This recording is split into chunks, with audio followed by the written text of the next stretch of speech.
Bago ko ho simulan ng sinulat kong tula at bago niyo ho mapakinggan, una ho sa lahat, ako nga ho pala si Sis Mika, na isa sa miyembro ng Makata at patuloy na umaabante sa paghakbang upang sa aking buhay ang Diyos lamang ang maitaas at mapurihan. Sa aking isinulat na tula, syempre hindi mawawala ang pangangamusta at ang tanong na, kapatid, kamusta na ang puso mo? Si Kristo pa rin ba ang laman nito? O di kaya iyang puso na pinagkakaingat-ingatan mo ay unti-unti nang nawawala kay Kristo at sa kamunduhan na ang tubo nito? Kapatid, makinig ka ng mabuti sa bawat salita ng tulang to. Baka marahil ito na ang pagkakataon ng Panginoon upang muling katukin ang puso mo at mangamusta kung ano na ang kalagayan nito. Isang salita at 16 na letra. Ang tulang ito ay pinagatan ko po, protect your heart. Kapatid, ilang taon ka nang naglilingkod kay Kristo at ilang makata na din ang nagtanong sa iyo kung kamusta na ang pananampalataya mo. Ngayon kapatid, ako naman ang mag-iiba ng tanong sa iyo. Kamusta na kaya ang puso mo? Ganun pa rin ba ang linas ng apoy nito? Ang Diyos pa rin ba ang una sa buhay mo? Ang Panginoon pa rin ba ang tinitibok ng puso mo? O di kaya sa lahat ng tanong ko, wala nang oo sa sagot mo? Mga kapatid, ingatan natin ang puso natin kasi puso ang sensitive sa lahat. Puso ang madaling makuha at puso ang madaling manghina.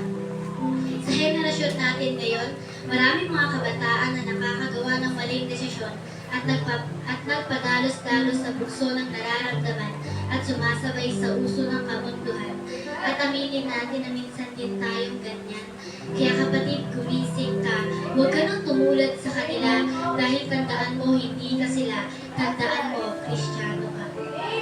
Minsan may mga pagkakataon sinusubok tayo. Dumadating sa puntong unti-unti nang hinihipan ng hangin ang liyab ng apoy sa puso natin.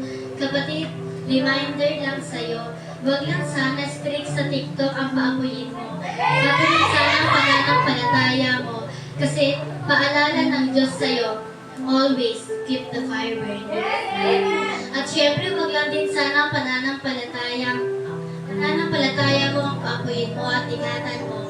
Ingatan mo din sana ang puso mo. Kasi kapatid, tandaan mo, kahit gaano pa katibay ang pananampalataya mo, kapag natukso ang puso mo, kayang atakin pababa ng tukso ang pananampalataya mo.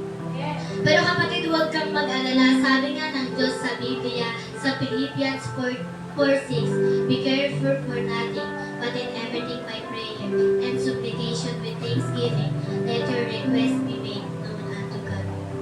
At kapag dumating yung oras na hindi mo na kaya at mabibigatan ka na kung kaya mo pa bang ingatan ang puso mo at panatilihing may linas ang amoy nito, kapatid, gustong ipaalala ng Diyos sa iyo sa Psalms 55:22, cast thy burden upon the Lord, and He shall sustain thee.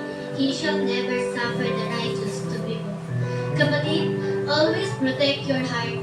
Huwag mo sanang hayaan na masira ng puso mo ang pananampalataya mo. We need to mature enough.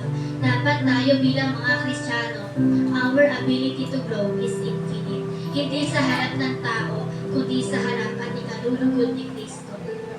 Isang muling malaking pribilehiyo na makatayo muli ako sa pulpito at ipamalas ang binigay niyang talento. Siya lamang ang aking ipapaksa hanggang sa kahuli-hulihan kong tula. Pangalan niya lamang aking itatakda. Muli, ako nga ho pala si Sis Mika, isa sa bilang ng Makata na nagpapaalala, palagi nating panatilihing may apoy ang puso natin. Kasi uulitin ko, puso ang madaling makuha at puso ang madaling manghina. To God be all the glory po.